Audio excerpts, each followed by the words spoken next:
Dr. Mara Chen pulled the sheet over the dog's body and said the words without hesitation. "He's gone. I'm calling it at 9:47. The room went silent. Cassidy Flynn made a sound that was not a word. The nurse looked at the floor, and Lieutenant Ethan Cross, standing 6 feet away in his Navy NWU uniform, with Atlas pressed hard against his leg, felt every instinct he had spent 8 years sharpening. Tell him with absolute certainty that the veterinarian was wrong. He did not raise his voice. He simply stepped forward. "Give me 2 minutes," he said, "before you cover him." If stories of courage, loyalty, and the refusal to give up move you, please subscribe to this channel and follow this story all the way to the end.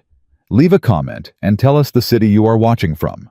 I want to see how far this story travels. The appointment had been routine. That was the word Ethan had used when he finally scheduled it, 3 months overdue, pushed back twice by deployments, and once by the specific reluctance of a man who avoided anything that might produce bad news. Routine. Atlas needed a checkup. That was all.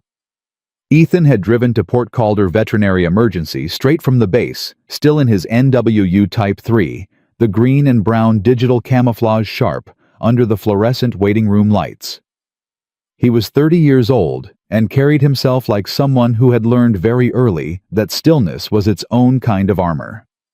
Short, dark brown hair, jaw set, dark eyes that moved over every room, the way trained eyes moved, cataloging exits and people, and the space between things without making a production of it. Atlas sat between his boots on the waiting room tile, tan and black coat, brushed clean amber eyes tracking every door. 6 years old, broad, through the chest patient, in the particular way of dogs who had learned patience through repetition rather than temperament. He and Ethan had been together for 2 years, since the day Ethan drove 4 hours to pick up a retired military working dog, whose handler had not come home from the same deployment Ethan had barely survived. They did not talk about that. They did not need to. The waiting room was quiet at 9:15 on a Tuesday night. A woman with an elderly cat. A teenager holding a cardboard carrier with something small moving inside it. A television mounted in the corner, running local news on mute. Then the doors opened, and everything changed. Cassidy Flynn came through them at a run, and she was not the kind of woman who ran out of panic. She was 27 years old, red-haired, compact, and capable, built by 3 years of FEMA urban search and rescue work, into someone who moved toward emergencies rather than away from them. Ethan read all of that in the first 2 seconds and then stopped reading her and started reading what she was carrying. A German Shepherd, tan and black, soaked through, completely still in her arms. His harness was torn on the left side. His head hung at an angle that made Ethan's stomach tighten before his mind had finished forming the thought. "Please," Cassidy said to the front desk, her voice stripped down to its frame. "Please, right now. His name is Bravery. He went down a bluff. I ran the whole way. Please." The desk staff moved fast. A gurney appeared. Dr. Mara Chen came through the bay doors 40 seconds later, already snapping gloves onto her hands, brown eyes behind wire-rimmed glasses, sharp with the focus of someone who had learned to compress urgency into efficiency. She was 44, precise, the kind of doctor who inspired confidence, not through reassurance, but through competence. She looked at Bravery on the gurney and began working before she had finished crossing the room. Ethan stood up. He did not know why exactly. Atlas stood with him, pressing forward against his knee, and Ethan let the dog guide him 2 steps toward the bay door before a nurse held up a hand. "Sir, family only in the emergency bay." "I'm not family," Ethan said. "I'm a SEAL. He's a working dog. Let me watch." The nurse looked at him for a moment, then at Atlas, then at Dr. Chen, moving fast over Bravery. She stepped aside. Ethan stood at the edge of the room and watched Dr. Chen work with the focused attention of a man who had spent 8 years learning to extract information from situations moving faster than language. She checked pulse at the neck. Nothing. She checked respiration, holding a mirror close to Bravery's muzzle and watching for fog. Nothing. She checked pupil response with a pen light, moving from left eye to right, her expression tightening fractionally with each finding. She called for a monitor. The technician attached leads. The line on the screen was flat. Cassidy stood against the wall with her arms crossed over her chest so tightly, her knuckles had gone white. She was not crying. She was doing something harder than crying. She was watching with her entire body clenched against an outcome she already knew was coming, and refusing to accept it before it was spoken. "His vitals," she said. The question came out even. It cost her everything to keep it even. Dr. Chen did not answer immediately. She completed her assessment with the thoroughness of someone who understood that the verdict she was about to deliver could not be walked back. She checked once more for any respiratory movement, any pulse, any reflexive response. She found nothing. She straightened. "I'm so sorry," she said, and her voice carried the weight of someone who had said these words many times and never found a way to make them lighter. "There's no heartbeat, no respiration.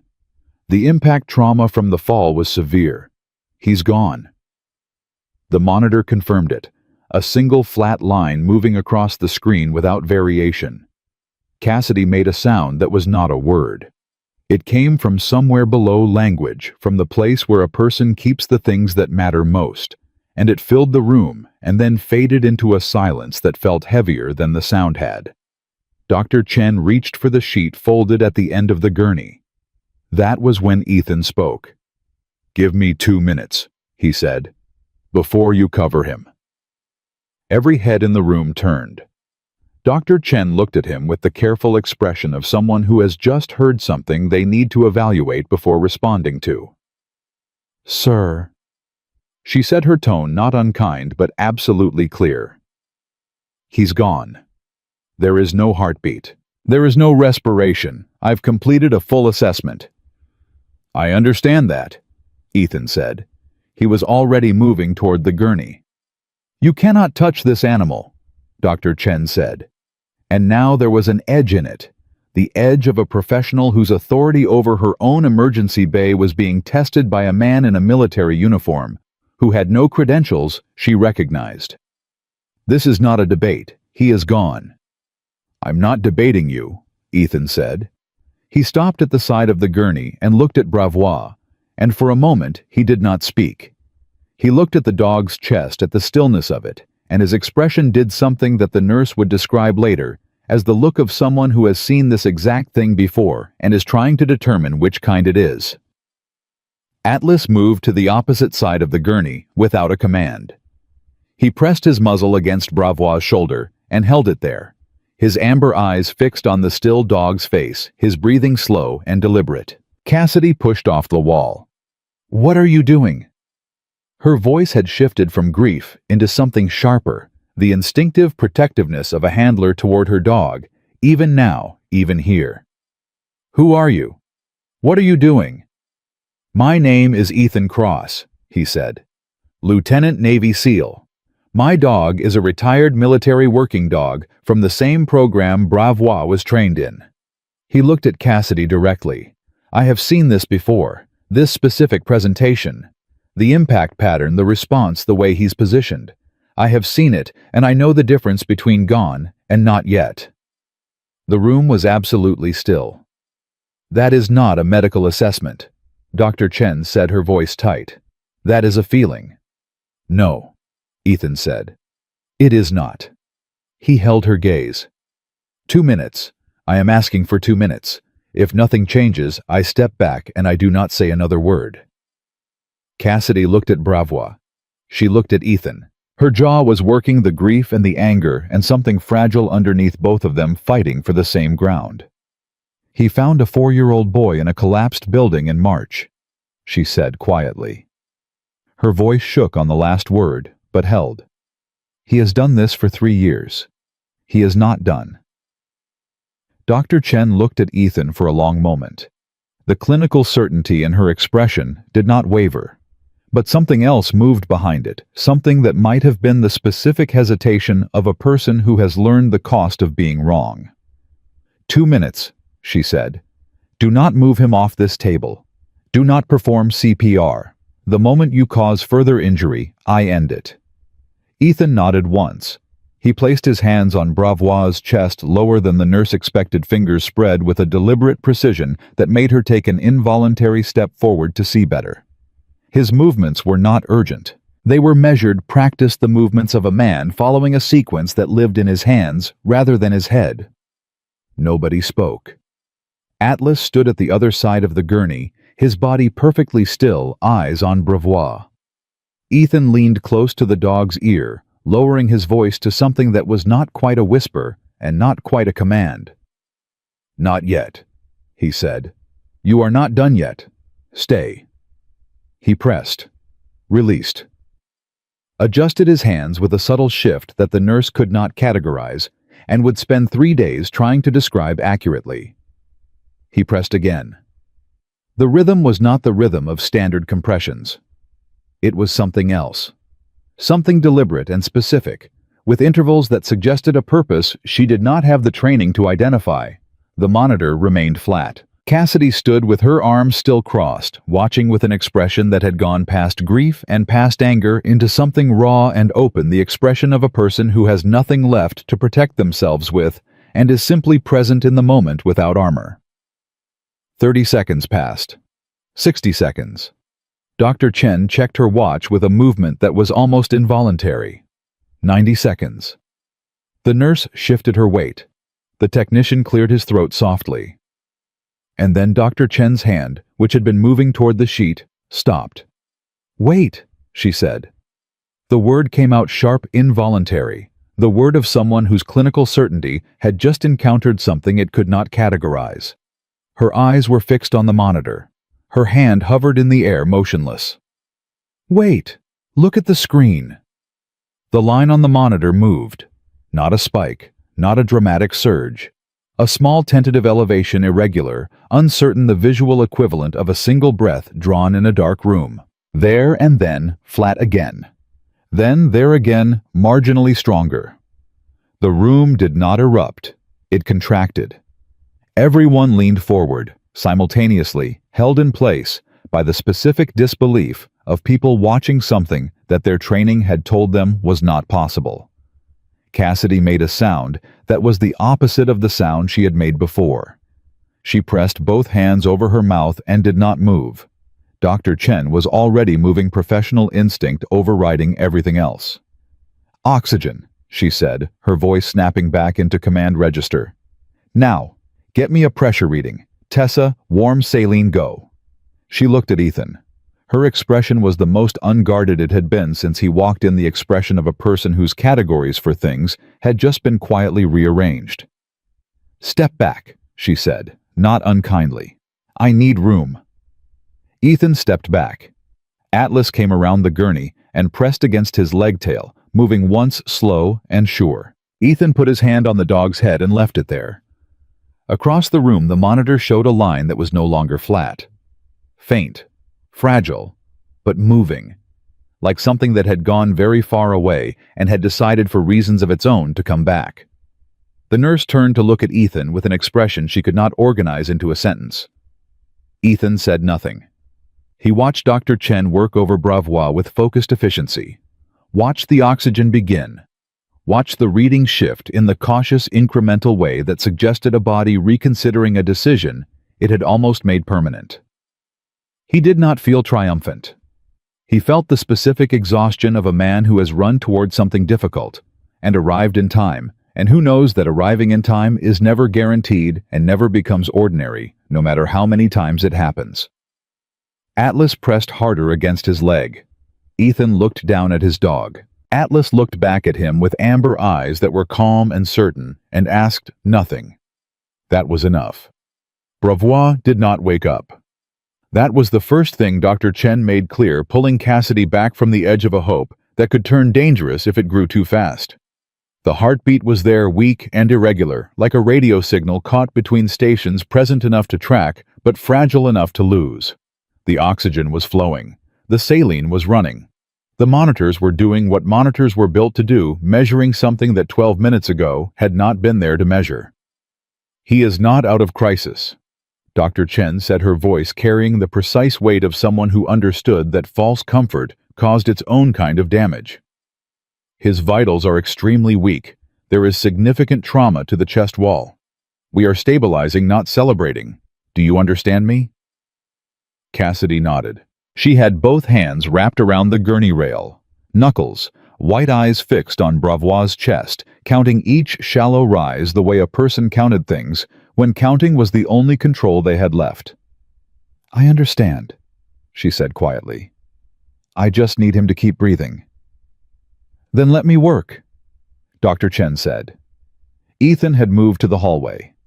Not because anyone asked him to, but because he understood the geometry of emergency rooms, the way too many bodies in a small space became friction, and friction cost time. He stood with his back against the wall outside the bay door, Atlas sitting between his boots, and he let the sounds from inside the room tell him what he needed to know. The nurse came out twice in the first 10 minutes. The second time, she slowed as she passed him. "That thing you did," she said. She was young, maybe 23, with the look of someone still close enough to her training to be genuinely unsettled when reality diverged from the textbook. "What was that?" "First response protocol," Ethan said. "That's not any first response protocol I've studied." "No," Ethan agreed. "It wouldn't be."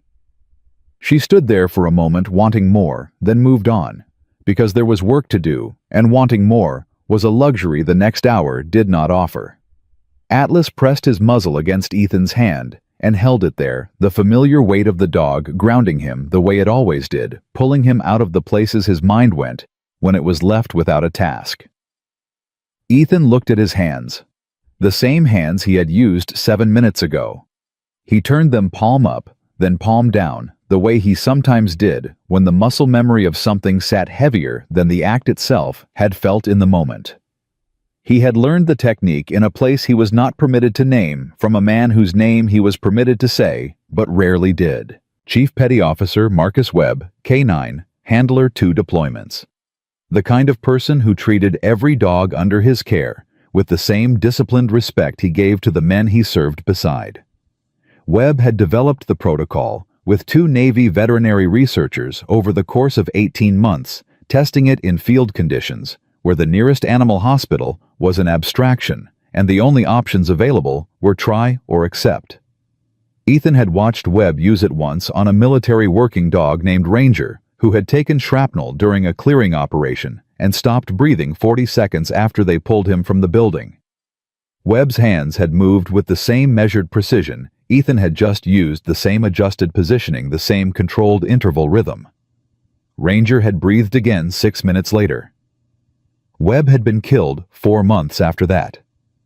Different operation, different country. Different set of circumstances that Ethan had spent 2 years finding insufficient reasons to think about. He had used the technique himself exactly twice before tonight. The first time it worked. The second time it did not. The difference had lived in his hands within 30 seconds of contact, a quality of resistance beneath the skin that told him what the monitors could not yet confirm. He had learned to trust that information even when it was not the information he wanted. Tonight with Bravois, the information had been clear.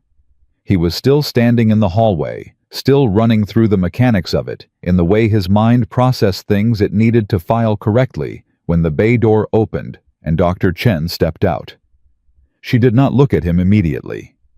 She pulled off one glove, then the other, folding them together with a deliberateness that suggested she was organizing her thoughts the same way. Then she turned. "His pressure is coming up," she said. "Slowly. It may not hold, but right now it is moving in the right direction." She paused. "I need to ask you something."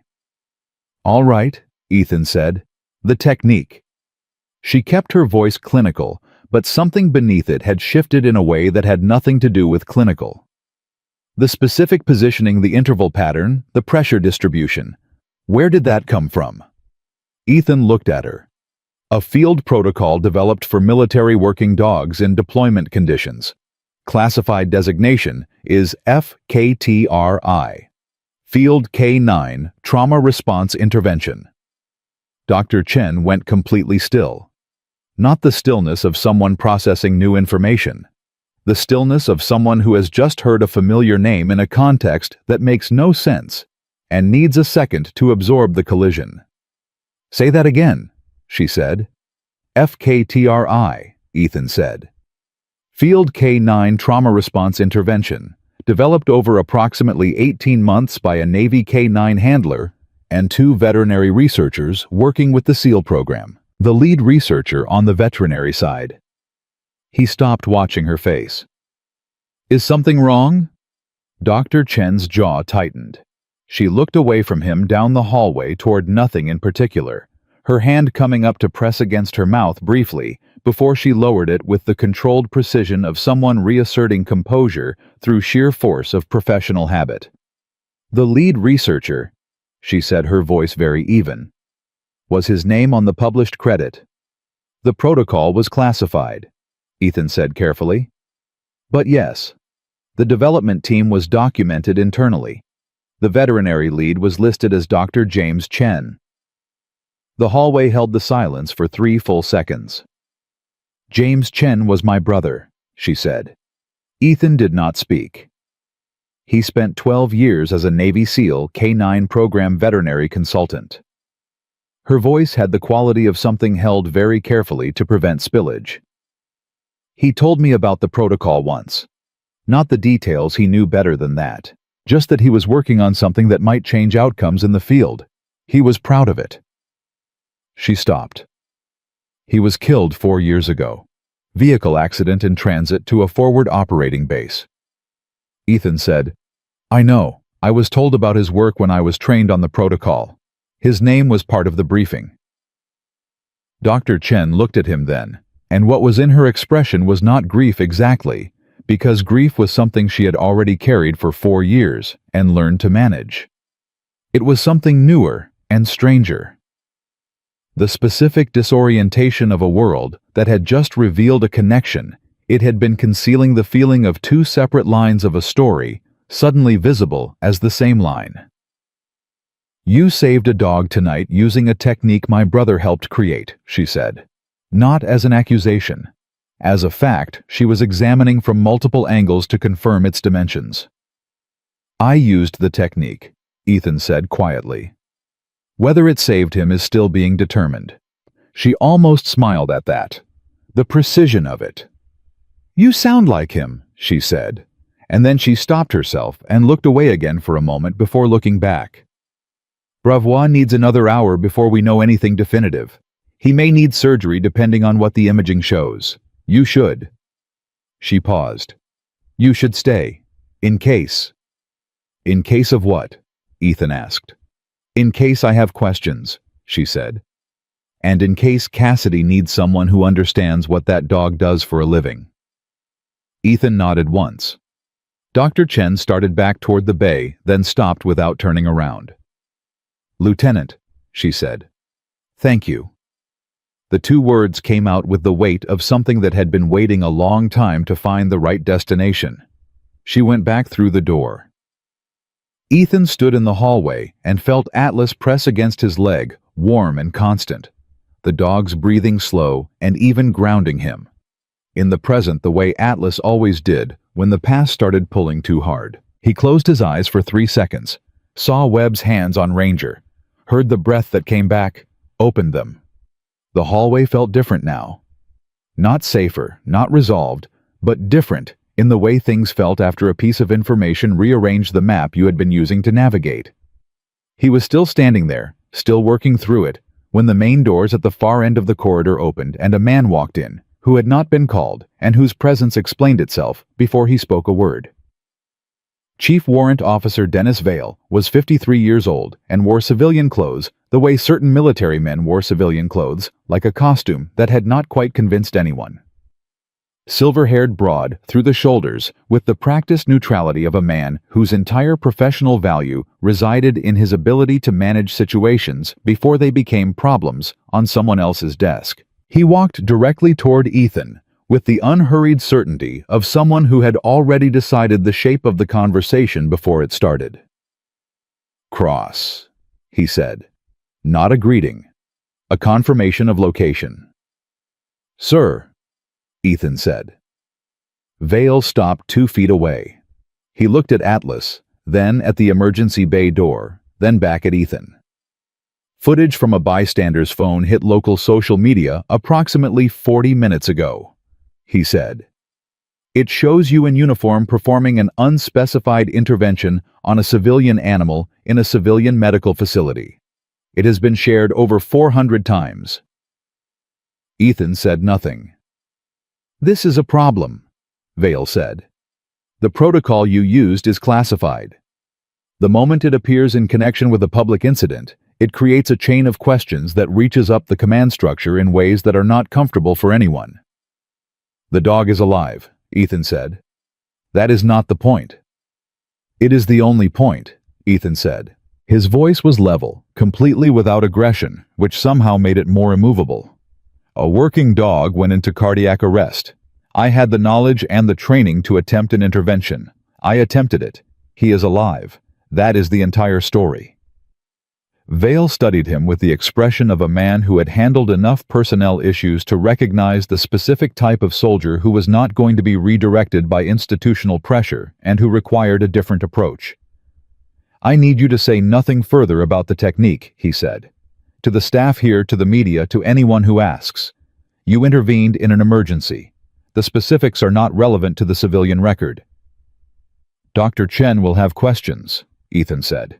"Dr. Chen is a civilian veterinarian. She does not have clearance." "Her brother helped write the protocol," Ethan said. Vale paused. Something moved behind his eyes. "That is not information that changes the situation." "It changes the situation considerably," Ethan said. They looked at each other for a moment, two people standing on opposite sides of the same value system, each recognizing the other clearly. Then Ethan's phone vibrated. He looked at the screen. The number was from the base, but not Vale's office. The Port Calder Coast Guard Station. He answered it. "Lieutenant Cross," the voice said, female crisp, carrying the compressed urgency of someone reporting rather than conversing. "This is Petty Officer Reyes, Coast Guard, Port Calder. We have a situation. Working dog K9 unit injured during a boarding operation. Handler cannot stabilize. Vessel is making emergency speed to harbor ETA 20 minutes. The on-call vet has been reached, but she says what she's hearing on the radio." A pause. "She says it doesn't sound survivable." Ethan looked at the bay door, thought about Brevois, thought about Webb, thought about the second time he had used the technique and what the dog's chest had told him within 30 seconds. "What is the dog's name?" he asked. "Rook," the petty officer said. "German Shepherd, 4 years old." Ethan went still. Atlas stood up from the floor beside him, both ears forward, amber eyes locked on Ethan's face, reading him the way the dog always read him through breath and posture and the small signals that lived below conscious control. "I'll be there," Ethan said. Vale put a hand on his arm the moment the call ended. "Cross," he said, and now the practiced neutrality had an edge under it. "You are not authorized to engage further. I am giving you a direct instruction." Ethan looked at the hand on his arm, then at Vale. "With respect, sir," he said, "a working dog is dying on a boat 20 minutes from this harbor. I have training that may be relevant. I am going to the harbor." He looked down at Atlas. Atlas was already walking toward the door. Ethan followed his dog. Vale stood in the hallway behind them and said his name once more, and the word landed in the empty space Ethan had already left behind. The harbor was 12 minutes from the clinic when Ethan drove it without traffic. He covered it in 9. Atlas rode in the passenger seat with his nose pressed to the gap in the window, reading the night air with the focused attention of a dog who understood that something had changed and was calibrating accordingly. He had been calm in the clinic. He was something different now, not agitated, but charged the specific alertness of an animal whose instincts had been activated by information Ethan could not yet access. Ethan noticed. He always noticed. "Easy," he said quietly, more to himself than to the dog. Atlas pulled his nose from the window and looked at him. I know, Ethan said. The Coast Guard cutter was visible from the dock road, running hard through the dark water with its navigation lights bright and its radio traffic audible from 50 yards away through the open window of Ethan's truck. Petty Officer Reyes met him at the dock gate, young and efficient, her expression carrying the compressed urgency of someone who had been managing a deteriorating situation by phone for the last 20 minutes and was relieved to have a physical presence to hand it to. "Handler's name is Specialist Dana Park," Reyes said, walking fast beside him as he moved toward the dock. 24 years old, 3 years in. The boarding went wrong. Suspected smuggling vessel, the crew resisted. Rook went in first to clear the forward cabin. Something hit him. We don't have the full picture yet, but he went down hard, and he didn't get up. Park has been trying to stabilize him since. "Vitals?" Ethan asked. "Weak and dropping when we last had radio contact 8 minutes ago. Doctor? Ewan is en route from the emergency animal hospital, but she's 40 minutes out." 40 minutes, Ethan said. Not a complaint. A calculation. "Yes, sir." Atlas stayed at his left heel without the leash, which made 2 of the dock workers stop and stare as they passed. A German Shepherd moving in perfect formation with a man in Navy NWU, alongside a Coast Guard petty officer at 10 o'clock at night, had the quality of something from a different register of reality than the one the dock workers had been occupying. The cutter came in fast, and the lines went over the moment it was close enough. The crew moved with the practiced efficiency of people who had drilled this exact sequence. But underneath the efficiency, there was a tension that had nothing to do with docking procedure. People kept looking toward the forward section of the vessel. Ethan was aboard before the gangway was fully secured. Reyes behind him, Atlas flowing up the incline without breaking stride. He heard Dana Park before he saw her. Not crying, talking. The low, continuous talking of someone who has decided that the only thing between the present moment and an outcome they cannot accept is the sound of their own voice. "Stay with me. You hear me, Rook? You stay with me. We're almost in. 5 more minutes. You stay." She was sitting on the deck with her back against the bulkhead and Rook's head in her lap, both hands pressed against his side, her Coast Guard jacket soaked through with seawater and the dark stain of blood that had spread further than she had probably allowed herself to look at directly. She was 24 years old, and she looked younger than that right now, the youth visible in the way she was fighting to hold her face together, the specific effort of someone very young, who has not yet learned that you cannot will a thing into being through the force of wanting it badly enough. She looked up when Ethan's boots stopped in front of her. Her eyes moved from him to Atlas and back, taking in the uniform, the dog, the way he was standing. "Who are you?" she asked. Her voice came out hoarse from the talking and the cold. "Ethan Cross, Navy SEAL." He was already crouching, his eyes moving over Rook with the focused efficiency of an assessment. "I need you to tell me exactly what happened. Fast." "Forward cabin clearing. Something in the space equipment, I don't know. He went in and then there was a sound and he came back out wrong. He's been conscious and unconscious back and forth. He stopped responding about 15 minutes ago." "Has he had any respiratory arrest? Any period where he stopped breathing completely?" "I don't know," Park said, her voice spiking with the specific anguish of someone who has been asked the question they have been afraid to answer. "I don't know. I was trying to stop the bleeding and talking to him, and I don't know if he stopped breathing or if I just didn't notice because I was." "Sure." "Okay," Ethan said. "That's okay." He looked at Rook. And then Atlas did something that stopped every person on that deck. The dog moved forward past Ethan's knee, stepped to Rook's side, and lowered himself until he was lying flat beside the injured dog, his broad body pressed against Rook's flank.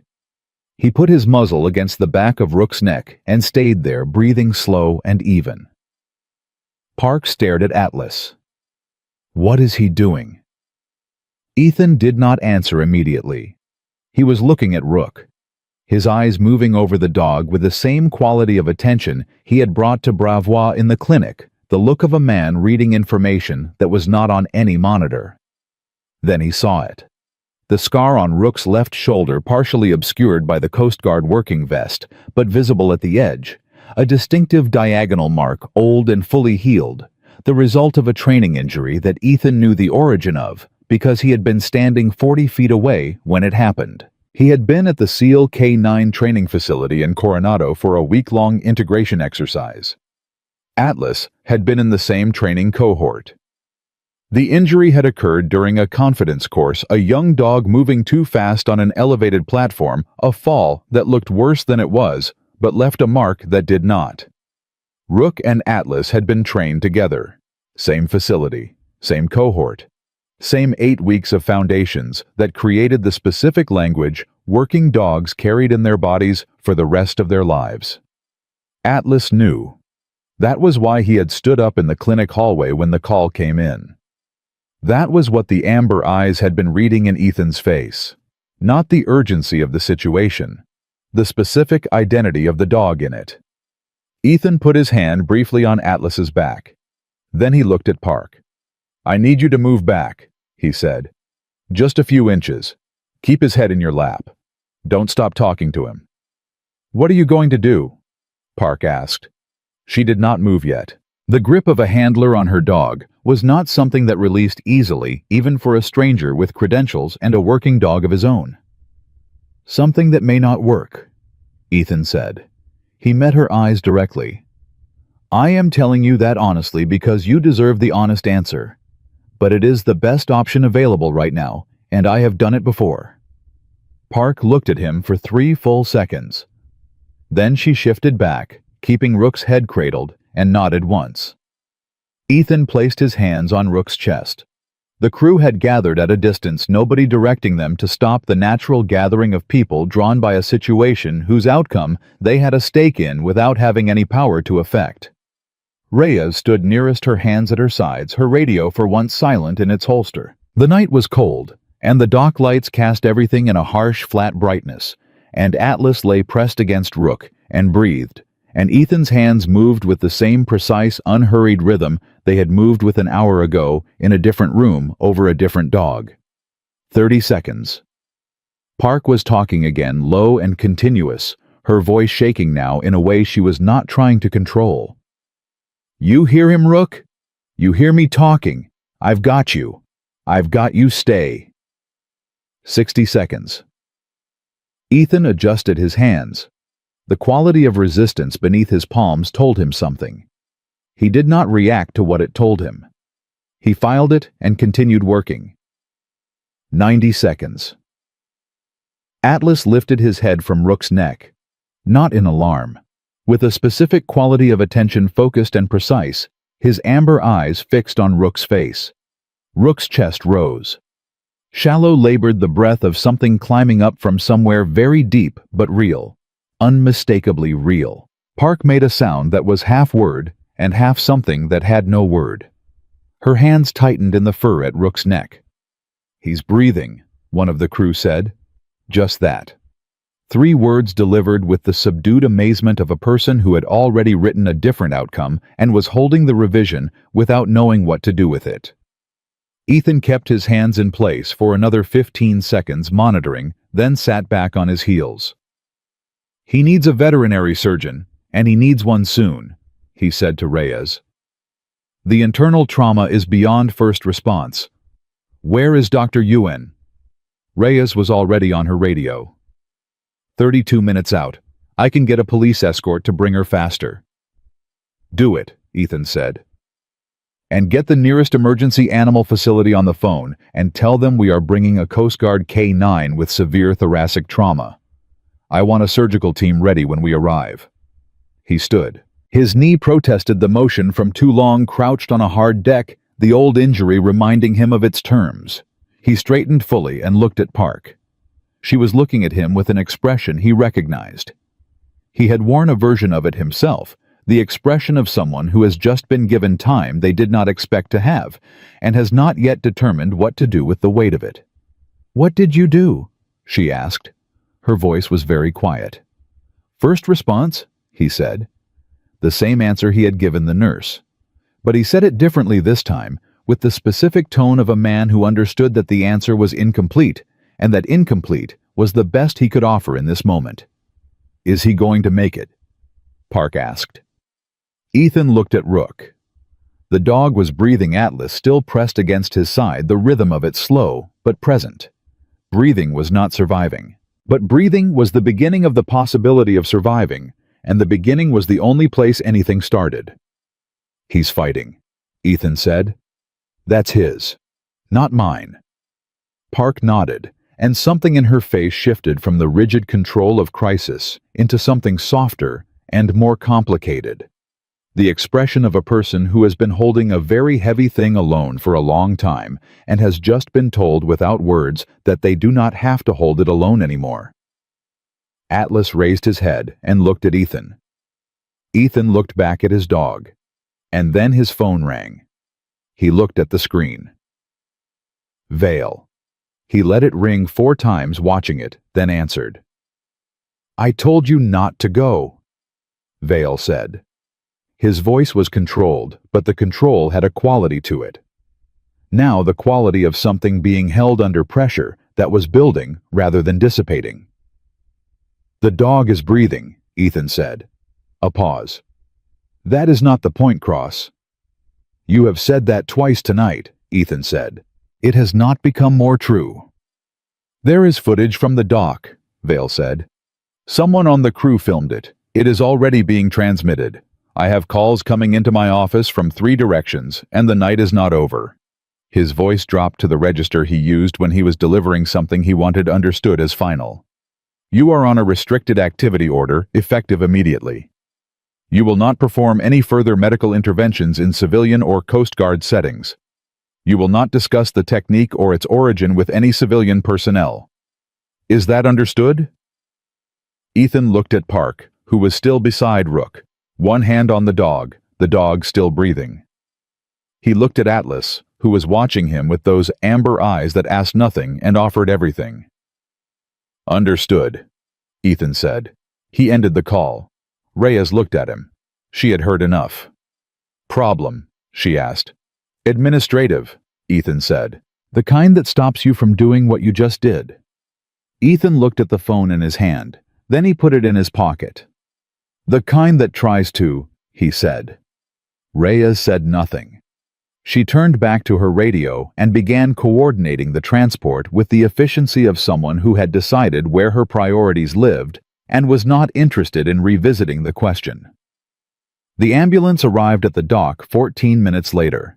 The paramedics who came off it were configured for human patients and visibly recalibrated when they saw a dog, but they had a stretcher and they had equipment, and Ethan talked them through the stabilization requirements with the same precise brevity he used for everything.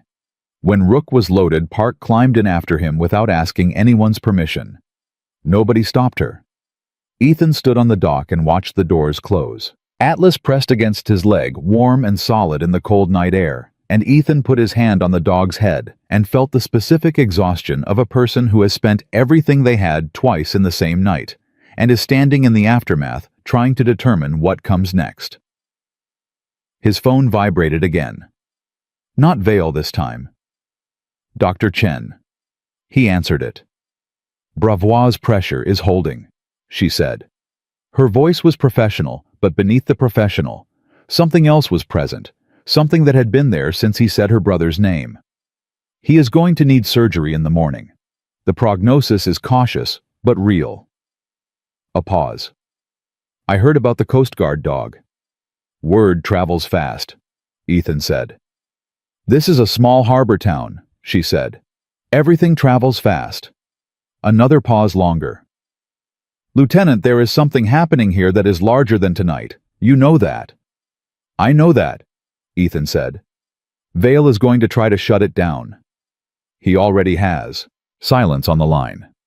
Then, Dr. Chen said something that Ethan did not expect, delivered in the precise, measured tone of a woman who had spent 20 years making decisions that mattered and understood exactly what she was deciding now. "Let him try," she said. The call ended. Ethan stood on the dock with his dog in the cold November night, the harbor moving dark and quiet behind him, and felt the specific weight of a situation that had moved past the point where any single person's authority could contain it. Vale could file his reports. The review board could open its process. The machinery of institutional caution could run at whatever speed it was designed to run. 2 dogs were breathing tonight who had not been breathing before. Atlas looked up at him with amber eyes that were calm and patient, and asked nothing. Ethan looked back at his dog. Somewhere across the harbor, in an emergency vehicle moving through the wet streets of Port Calder, a Coast Guard K9 named Rook was still breathing, and a 24-year-old handler was still talking to him in the low, continuous voice of someone who had decided that the only thing between now and the outcome she needed was the sound of her own voice refusing to stop. Ethan understood that impulse completely. He walked back to his truck with Atlas at his heel and sat in the driver's seat for a moment without starting the engine. Then he took out his phone and called a number he had not called in 2 years. It rang twice. "Cross," said the voice on the other end. "Tom Wilder, FBI Lexington. No, wrong story. Different man, same instinct." The voice that answered was not from a different story. It was from this one, from the specific infrastructure of this night and what it had already set in motion. "This is Dr. Helen Ward," the voice said. "National Emergency K9 Program. I've been watching footage from Port Calder for the last 40 minutes. A pause. "I think we need to talk about your brother's protocol." Ethan went completely still. "My brother," he said carefully, "was a mechanic from Spokane." "I know," Dr. Ward said. "I'm talking about Marcus Webb, the man whose technique you used tonight. The man who, according to 3 people who served with him, treated you like a younger brother from the first week you were in his unit." Her voice was measured, precise, the voice of someone who had done significant homework before making a phone call at 11 o'clock at night. "He would have wanted someone to use it, Lieutenant. He built it so someone could." Ethan looked out the windshield at the dark harbor. Atlas put his head on Ethan's knee. And the night, which had already taken more from Ethan Cross than he had planned to give, settled into the specific quiet of something that was not over, but had found at last its true beginning. Dr. Helen Ward talked for 11 minutes without rushing. Ethan listened without interrupting, which was not a habit he had developed easily, but which years of operational briefings had made automatic. He listened the way he did when the information mattered, and the cost of missing something was higher than the cost of staying quiet. Ward was 61 years old, she told him, and had spent 32 of those years working at the intersection of military and civilian K9 programs. She had known Marcus Webb professionally, not personally, but she had known his work the way people knew the work of someone whose ideas changed the field they operated in.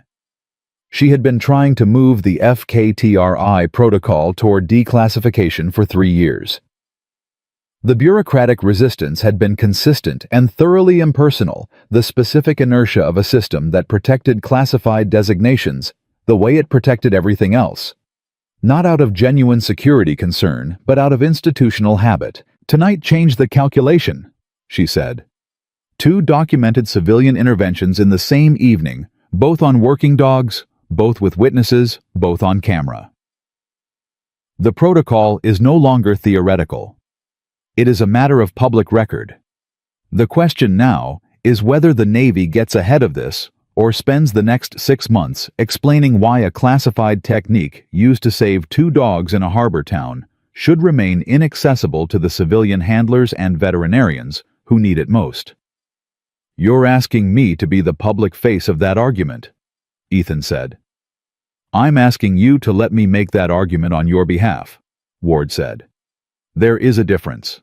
You don't have to say a word publicly. You just have to not disappear." Ethan looked at Atlas, who had shifted to the back seat at some point during the call, and was lying down with his chin on the headrest, watching the harbor through the rear window. "Vale has me on a restricted activity order." Vale is a chief warrant officer managing base optics, Ward said. "I have a call scheduled with the Deputy Chief of Naval Operations at 8 tomorrow morning. His jurisdiction is slightly broader." Ethan was quiet for a moment. "Webb would have hated this," he said. "The attention, the politics of it." "Yes," Ward said. He would have. He also spent 18 months building something specifically so it could be used by people who weren't him. That is not the behavior of a man who wanted his work to stay classified. A pause. Will you let me make the call? Make the call, Ethan said. He ended it and sat in the silence of the truck for a moment, feeling the specific weight of a night that had started as a routine veterinary appointment and had become something he did not yet have a complete name for. Then he started the engine and drove back to the clinic. Bravois was in post-stabilization recovery when Ethan returned, which meant the immediate crisis had resolved into the slower, more grinding work of monitoring and waiting. Dr. Chen was at the nurse's station writing notes with the focused economy of someone who had been awake for 18 hours and had decided that fatigue was not relevant to the task. She looked up when Ethan came through the door. "Rook," she asked. "Breathing when they loaded him," Ethan said. "Surgery pending. Dr. Yuan has him." Chen nodded, processing that. "And you?" "Restricted activity order," Ethan said. "Veil." She set her pen down. "I heard." She studied him with the direct clinical attention she brought to everything, but underneath it something personal that had been present since he said her brother's name and had not gone away. "He called the clinic directly. Told me that any further discussion of the intervention technique with your participation was prohibited pending review." "What did you say?"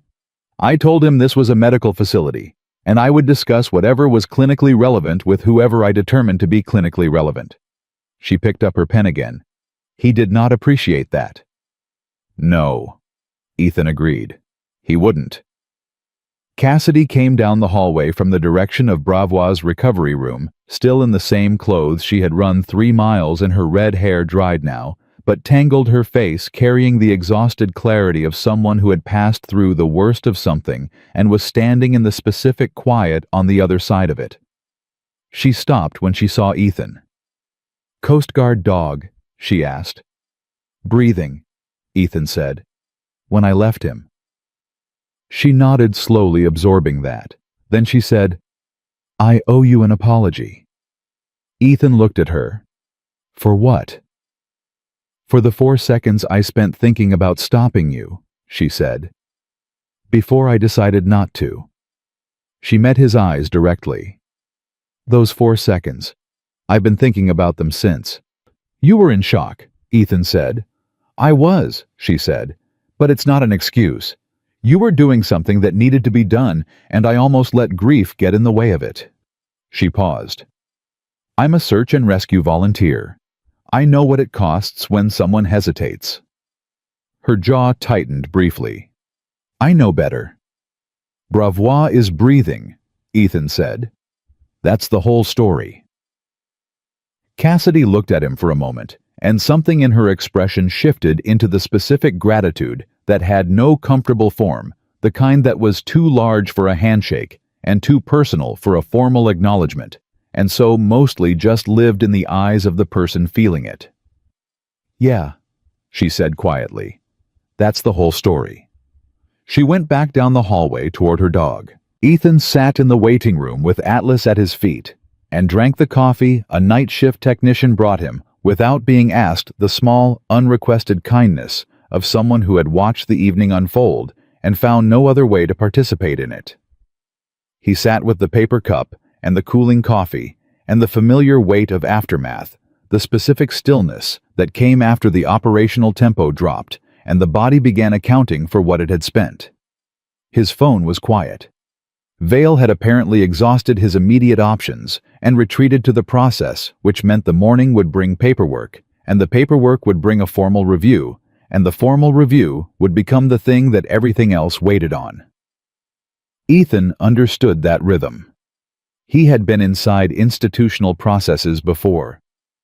He knew their pace and their logic and their fundamental indifference to anything that did not fit neatly into their categories. He also knew that Dr. Helen Ward had a call scheduled with the Deputy Chief of Naval Operations at 8 in the morning. He closed his eyes. Let the fatigue move through him without fighting it.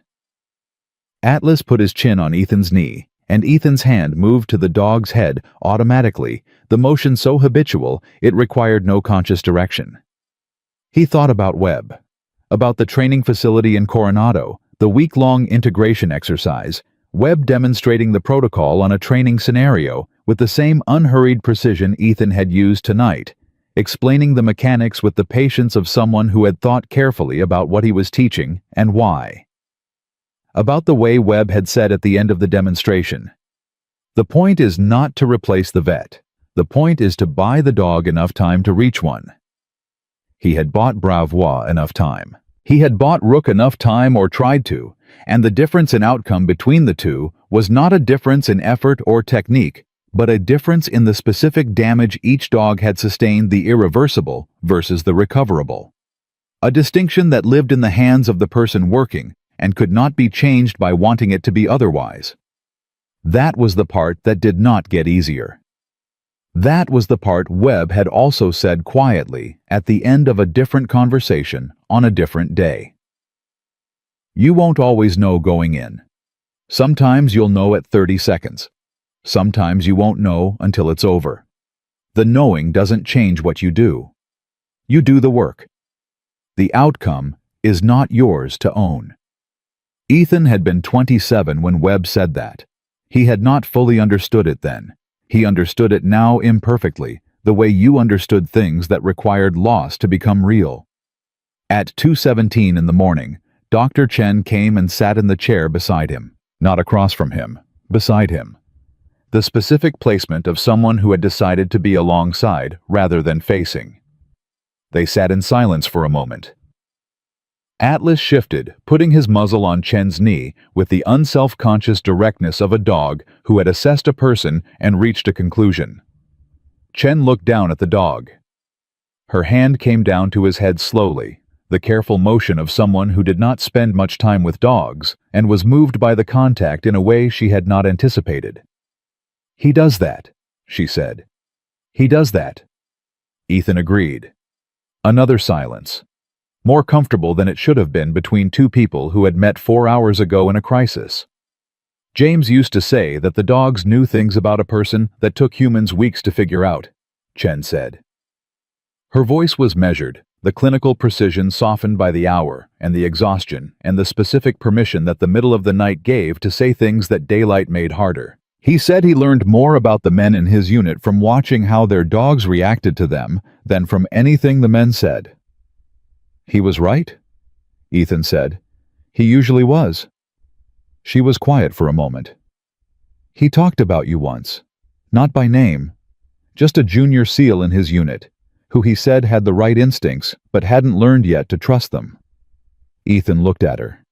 "I didn't know it was you until you said his name tonight," she said. "But I knew the description." She met his eyes briefly. "He would have been glad you used it." The weight of that settled over Ethan without dramatics, the way the things that mattered most always settled, not with force, but with the quiet certainty of something finding its correct place. "I know," he said. His phone vibrated on the armrest between them. Not Vale, a number he did not recognize with a Coast Guard area code. He answered it. "Lieutenant Cross?" A woman's voice, professional, strained at the edges. "This is Dr. Ewan. I have Rook in surgery prep." A pause that carried more information than the words on either side of it. "I need you to understand that the injuries are severe. We are going to do everything possible, but I want you to be prepared." Ethan's jaw set. "Understood." "The breathing you restored gave us a window," she said. "Without that window, we would not be having this conversation. Whatever you did on that dock, it mattered." Another pause. "I thought you should know that. Whatever happens next, that part is true." "Thank you," Ethan said. The call ended. Chen had heard enough of it to read his expression when he lowered the phone. She did not ask for details. She had been in medicine long enough to understand the specific silence that followed a call that delivered news that was not yet fully formed, but was already shaping towards something difficult. They sat together in the waiting room of Port Calder Veterinary Emergency, while the night moved past 2:30 and toward 3. The clinic quiet around them. Atlas warm and present between their chairs, and Ethan held the specific uncertainty of not knowing yet what the morning would bring for Rook, and held it without trying to resolve it, because Webb had taught him that the outcome was not his to own. But the trying was. The trying was entirely his. And at 2:44 in the morning, when his phone showed a text from a number he now recognized as Dr. Helen Ward's, containing only 4 words, 8 a.m. call confirmed, ready. Ethan Cross understood that the trying was not finished. It had barely started. Atlas raised his head from between the chairs, amber eyes moving from the phone to Ethan's face, reading the shift in his breathing, the way the dog read everything through the small signals that lived below the surface of the visible. Ethan looked back at his dog. "Not yet," he said quietly. The same words he had said over bravery on the gurney. The same words he had carried from Webb without knowing he was carrying them. Atlas held his gaze for a moment. Then he put his chin back down and closed his eyes. The patient absolute stillness of a dog who had decided that wherever this was going, he had already committed to the destination. Dr. Ewan called at 6:41 in the morning. Ethan was awake. He had not slept. He had spent the hours between 3 and dawn in the waiting room chair with Atlas across his feet, and a second cup of coffee that went cold the same way the first one had. And he had done what he did in the hours before operations, when sleep was not available and the mind needed something to do. He had gone over everything, the decisions, the sequence, the 2 dogs, and what his hands had told him about each one within the first 30 seconds of contact. The specific difference between what he had felt under his palms when he touched bravery and what he had felt when he touched Rook, the quality of resistance that Webb had described as the margin, the narrow biological space between recoverable and not, which could not be measured by any instrument, but could be read if a person had enough repetitions and enough honesty about what they were feeling. He had felt the difference. He had worked past it anyway with Rook, because Webb had also said that knowing was not the same as certain, and certain was not available to anyone. When Ewan's number appeared on the screen, Ethan answered before the second vibration. "He made it through surgery," she said.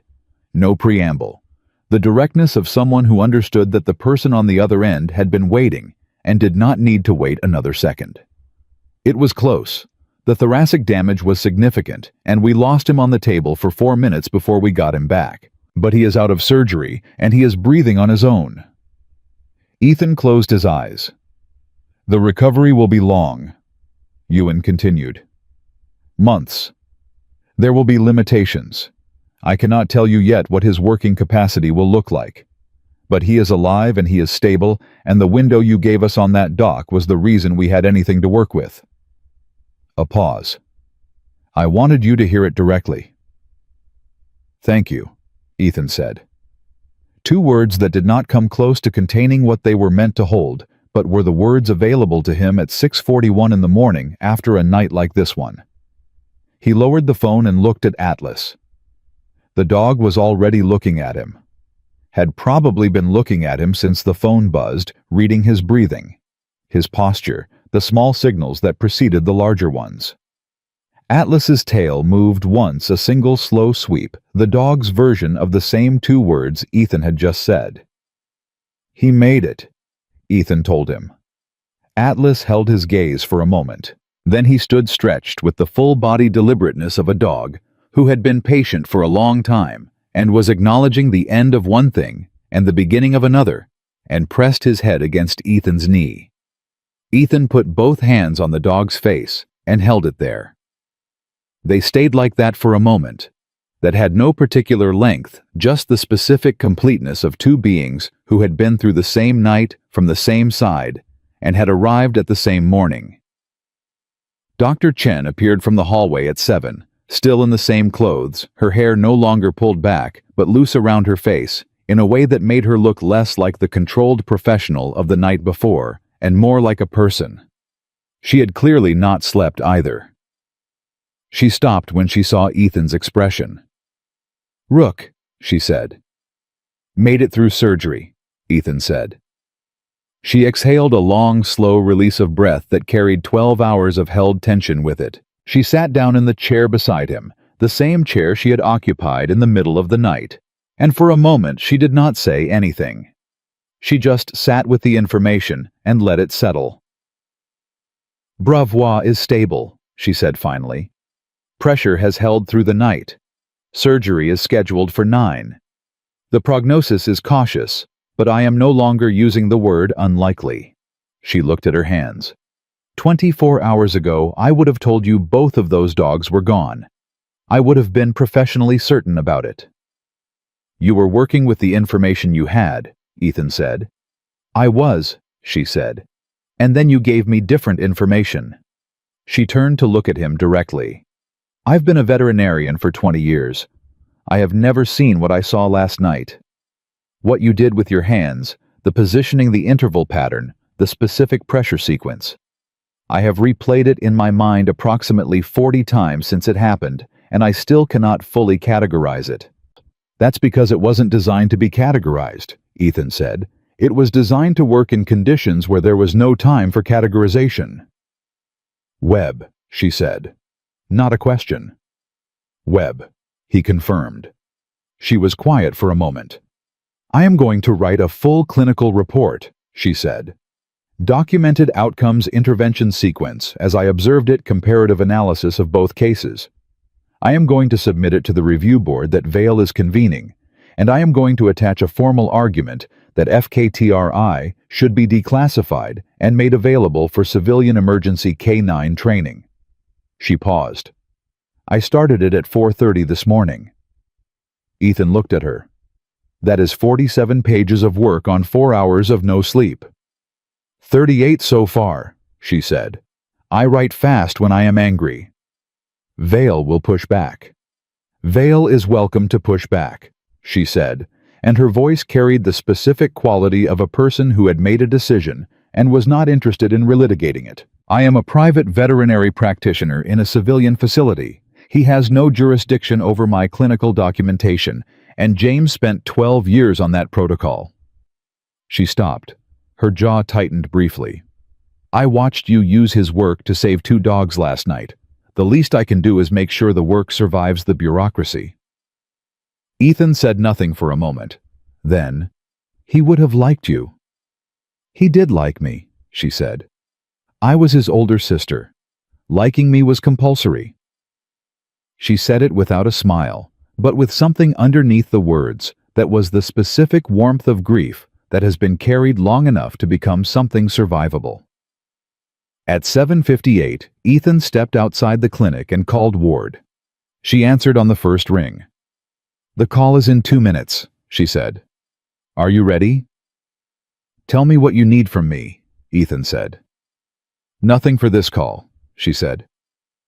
I have the footage. I have the documented outcomes. I have Dr. Chen's preliminary report, which she sent to me directly at 5 this morning, and I have the operational record for FKTRI going back to its development. A pause. I also have Marcus Webb's original proposal document, the one he submitted requesting the protocol be considered for declassification 18 months before he was killed. It was denied on administrative grounds and filed. Nobody pulled it again until last night. Ethan stood very still on the sidewalk outside Port Calder Veterinary Emergency, while the morning moved around him ordinary and unhurried.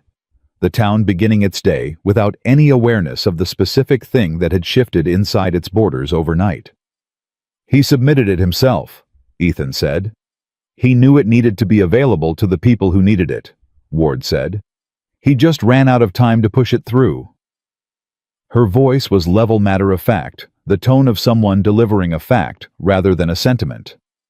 You did not run out of time. You were in the right place at the right time, with the right training, and you made the right call twice in the same night. That is not a story the Navy can manage into a filing cabinet. Not anymore. The call with the Deputy Chief of Naval Operations lasted 22 minutes. Ward reported back to Ethan at 8:34 with 4 sentences. The restricted activity order was suspended pending review. The review board timeline was accelerated to 10 days. The FKTRI declassification proposal was being reopened through formal channels, and the deputy chief had personally requested a copy of Dr. Chen's clinical report. Ethan read the text twice. Then he put the phone in his pocket and went back inside. Cassidy was in the hallway outside Bravois' pre-surgery room, sitting on the floor with her back against the wall, and her knees drawn up, the posture of someone who had exhausted the available chairs and the available standing and had decided the floor was fine. She looked up when Ethan came down the hall. "Surgery in 20 minutes, she said. "They said I can see him for 5 before they take him in." Ethan nodded and sat down on the floor beside her without ceremony. Atlas settled between them, pressing warm and solid against both their legs simultaneously, the dog's particular talent for occupying exactly the space where he was needed. Cassidy looked at Atlas for a long moment. Then she said, "I've been doing search and rescue for 3 years. I've pulled people out of collapsed buildings and flooded cars and situations that should not have had anyone alive in them. I know what it looks like when someone has the training and the composure to do something hard under pressure." She paused. "I've never seen anyone do what you did last night and make it look that quiet." "Webb made it look quiet," Ethan said. "I just tried to match his standard." "You matched it," Cassidy said. They sat on the floor of the hallway while the clinic moved around them, nurses passing with the purposeful efficiency of people whose morning had begun at a different tempo than the one Ethan was currently occupying. Atlas breathed steadily between them. The fluorescent light was the same harsh and indifferent light it had been at 9:47 the previous night when Dr. Chen said the words she had said. "He is gone." And Ethan had stepped forward anyway. He thought about what that step had cost him. The restricted activity order, the review board, Vale's institutional machinery running in the background processing the inconvenience of a SEAL who had decided that his training existed to be used rather than managed. The 10 days of formal process that stood between last night and whatever came after it. He thought about what the step had produced. 2 dogs breathing. A clinical report being written by a veterinarian whose brother had spent 18 months building the thing that made the step possible. A declassification proposal being reopened in a building in Washington that did not yet know the full weight of what it was reopening. The step had been worth every single thing it cost. A technician appeared at the end of the hallway. "Ms. Flynn, we're ready for you." Cassidy stood. Atlas stood with her, his nose finding her hand briefly before she pulled away. She looked down at the dog, and the expression on her face was the specific expression of a person who has encountered an animal that has given them something they did not know they needed and does not know how to account for it. "Thank you," she said to Atlas. Then she looked at Ethan. "Both of you." She walked down the hallway to her dog. Ethan watched her go. At 9:15, his phone showed a text from Dana Park. 4 words and a photograph. The photograph was blurry, taken on a moving phone in a bright overhead light, but it was clear enough. Rook on a recovery surface, bandaged and tubed and monitored, but with his eyes open. The 4 words read, "He opened his eyes." Ethan showed the screen to Atlas. Atlas looked at the photograph for a moment, amber eyes moving over it with the focused attention the dog brought to everything. Then he looked up at Ethan. "Yeah," Ethan said. "I know." The morning passed into afternoon. Bravois came out of surgery at 11:40 with a prognosis that Dr. Chen delivered in person, standing in the hallway, with her clinical composure fully restored, and something else underneath it that had not been there before last night. Guarded but real, she said. Full recovery possible. Timeline uncertain. Working capacity to be assessed at 6 months. Cassidy received the news with both hands pressed flat against the wall behind her eyes, closed, head down. The posture of someone accepting something they had not been sure they would receive. She did not cry. She simply stood there for a long moment, letting the information become real. Then she straightened, opened her eyes, and said, "When can I see him?" At 2 p.m, Vale called. Ethan answered. "The order has been suspended. Vale said. His voice was neutral in the specific way of a man who has been overridden and is managing his response to it with professional correctness, if not enthusiasm. I know, Ethan said. A pause. Ward carries significant weight with the deputy chief's office, Vale said. Yes, Ethan agreed. Another pause. The review board convenes in 10 days, Vale said. Your cooperation with the process would be appreciated. You'll have it, Ethan said. Silence for a moment. Then Vale said in a tone that had shifted fractionally, a very small movement in a very controlled voice. The Coast Guard dog, Rook. I received the surgical update. He opened his eyes this morning, Ethan said. Vale was quiet for 3 seconds. Good, he said. Just that. One word delivered without elaboration, but with the specific weight of a man who had spent the previous 16 hours on the wrong side of a decision and had enough integrity to acknowledge in the smallest available terms that he knew it. The call ended. Ethan stood outside the clinic in the November cold, with Atlas at his side, and felt the particular quiet of a thing that had run its course. Not finished the review board, and the declassification process, and the slow machinery of institutional change had months of work ahead of them. But the acute part, the part that had required everything he had in a single night, had resolved into something that would now move forward without requiring him to run toward it. That evening, Dr. Helen Ward flew into Port Calder on the last flight from Seattle. She was 61 years old, silver-haired, compact, and precise, with the bearing of someone who had spent 3 decades moving through rooms where the power to change things lived and had learned to occupy those rooms without apology. She met Ethan in the clinic parking lot because she had said she wanted to see where it happened before she met with anyone else. She stood in the parking lot and looked at the clinic entrance for a moment without speaking. Then she looked at Atlas. Webb always said the dogs were the real story, she said. The handlers just made the decisions. The dogs did the work. He was right, Ethan said. He usually was. She reached into the bag at her shoulder and produced a document, a single page sealed in a clear sleeve. She held it out to Ethan. This is a copy of Webb's original declassification proposal, the one he submitted 18 months before he died. She paused. I thought you should have it. Ethan took it.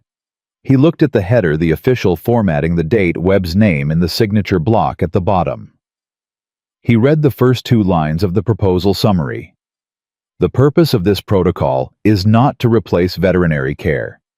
It is to ensure that working dogs who serve alongside their handlers in conditions where veterinary care is unavailable are not lost for want of a technique that exists, and that the people best positioned to use it are currently forbidden from learning. He stopped reading.